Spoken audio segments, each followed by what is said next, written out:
let's talk about Wattson. First impression seems that she has so much to do for so little to show. You invest all that time fencing up a place, but you have to move 20 meters to the left to intercept an enemy squad, and suddenly your setup is mostly useless. Well, at least she can leave stuffed nesties around the map. Wattson's passive regenerates her shields out of combat. The 0.5 shields per second regen is not really noticeable, but helps when you are rotating long distances after a fight. Additionally, ultimate accelerants always fully charge their ult, and Wattson can take 2 accelerants per slot.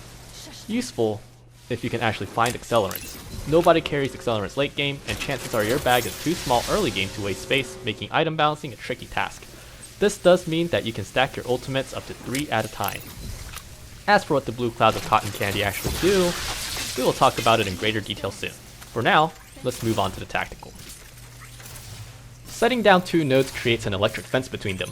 If you come in contact with an electric fence, you are slowed and concussed, and take 15 damage per tick as long as you are in defense. You can place up to 12 nodes before the first node place breaks. Each node can connect with 2 other nodes, and you cannot extend from and to nodes that already have connected to 2 other nodes.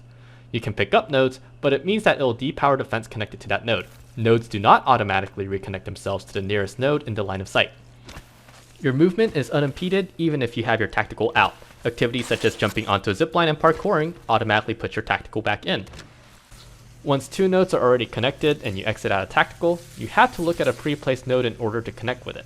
Else the node you put on the ground doesn't activate. This can get super annoying and make the tactical clunky to use, and you don't get all the fence work that you want to get done. If pre-placed, tacticals can be extended through doors even though it's not technically line of sight, which is strange, but it can make interesting situations. The tactical acts more as a deterrent than an actual damage output. Fences are more useful when passively blocking angles, rotation paths, and detecting flanks.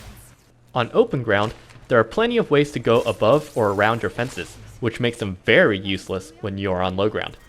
But when you place them around corners, in doorways, or on top of ledges and ziplines, you can slow down and make the opponent really think about where to go. When someone goes through the fence, Wattson gets notified with a voice line and an icon pinging which fence was triggered. In this clip, our Wraith chases the last enemy squad member up the garden zipline straight into my fence. The resulting slow was enough for our team to finish the job. I found that fences at the ends of vertical ziplines are some of the most unexpected and effective traps that can be set to disrupt rotation. You can try to use the fence proactively in combat, but honestly, I think your weapons are infinitely better. But a well-timed fence setup can really throw the opponent for a loop and feels very satisfying to pull off. Tacticals are easily countered by grenades, which blow up multiple nodes on detonation, making Wattson's denial ability incomplete without her ultimate. Tacticals can also see limited usage during fistfights, but that doesn't make Wattson some kind of hot drop superpower. In fact, I perform significantly worse with Wattson in hot drops compared with other legends.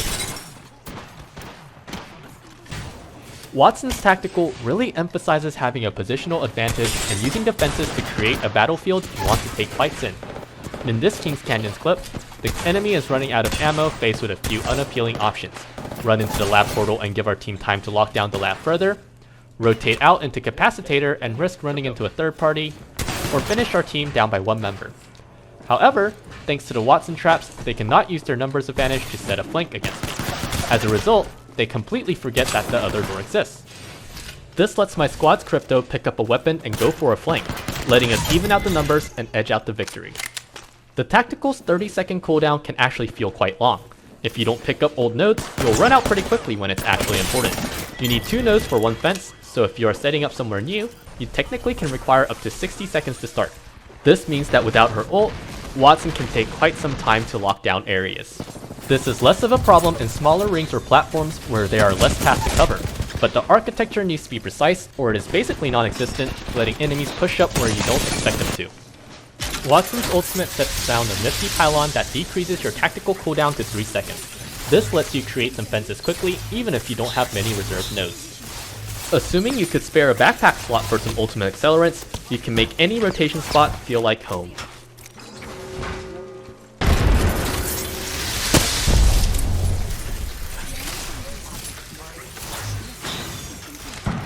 The pylon also provides shield regeneration. Along with your passive, you get about 2.4 shield per second. For reference, shield cells heal 25 shields after 3 seconds, so this is around 30% of a shield cell's healing power. It's not amazing, but it's nice to have. When you stack your ultimates, the shield regen stacks as well. Enemies also regenerate shields from your pylon.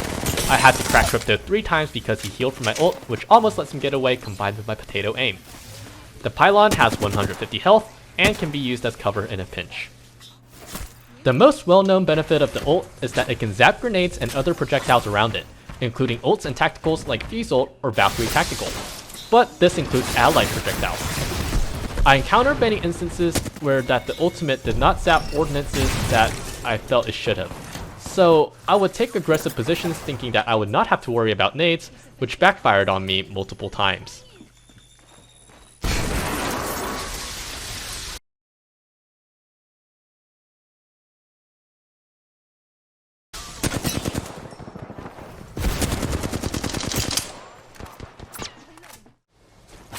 I tried to go into the firing range to test the exact criteria on this. I believe the ultimate only zaps projectiles that it had a line of sight of upon the projectile's release, but it just seems so random and underwhelming. Even if the criteria I thought is consistent and I am just missing something, I really don't feel that it is intuitive enough to think about during the setup, or useful enough to actually rely on the ultimate to zone enemy ordnance.